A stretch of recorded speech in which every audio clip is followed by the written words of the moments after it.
ng bayan, maasahan anumang panahon. Magandang araw po sa ating lahat. Narito ang update sa lagay ng panahon ngayong araw ng Linggo, April 14, 2024. Ngayong araw ay asahan na easterlies o ang mainit na hangin pa rin mula sa dagat Pasipiko ang patuloy na magdadala ng mainit o malinsangang panahon sa ating buong bansa. Ngunit asahan din ang mga isolated rains o minsan ay mga mauulap na panahon sa ilang lugar. Kahapon araw ng Sabado pumalo ang pinakamataas na heat index sa 43 degrees Celsius sa may Apari, Cagayan, Aborlan, Palawan at Puerto Princesa City, Palawan. Ngayong araw ng Linggo posibleng pumalo muli sa 43 degrees Celsius ang may tatalang heat index sa may Puerto Princesa City at Aborlan, Palawan.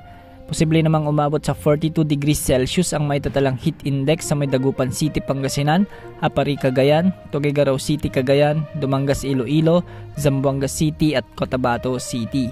Ang mga heat index na ito ay nasa danger level na ayon sa Pag-asa, kaya maging maingat sa epekto ng mainit na panahon lalo na ang mga nasa labas at may sakit dahil posible ang heat cramps at heat stroke sa mga panahong ito.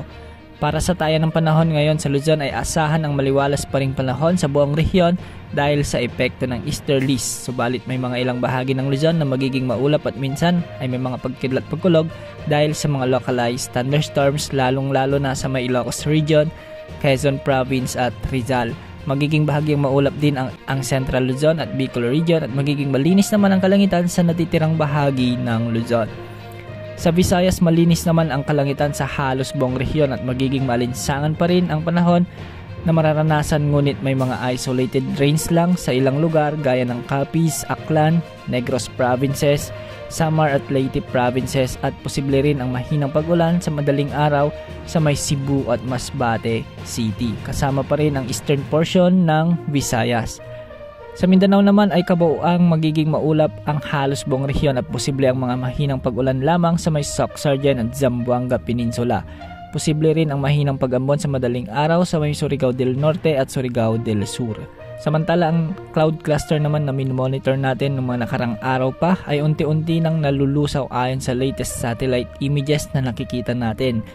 Kung sakali mang mapanatili nito ang kasalukuyang forma nito, posibleng lumapit ito sa dulong bahagi ng Mindanao, posibleng magpaulan din sa ilang lugar sa mga susunod na araw. Sa ngayon, walang nakataas na gale warning sa 5 karagatang sakop ng Pilipinas, kaya malayang makapamamalaot ang mga mangingisda at ang mga may sasakyang pandagat.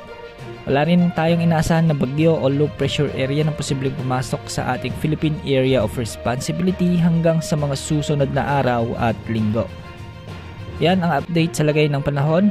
Ito po ang weather update ng bayan, maaasahan anumang panahon.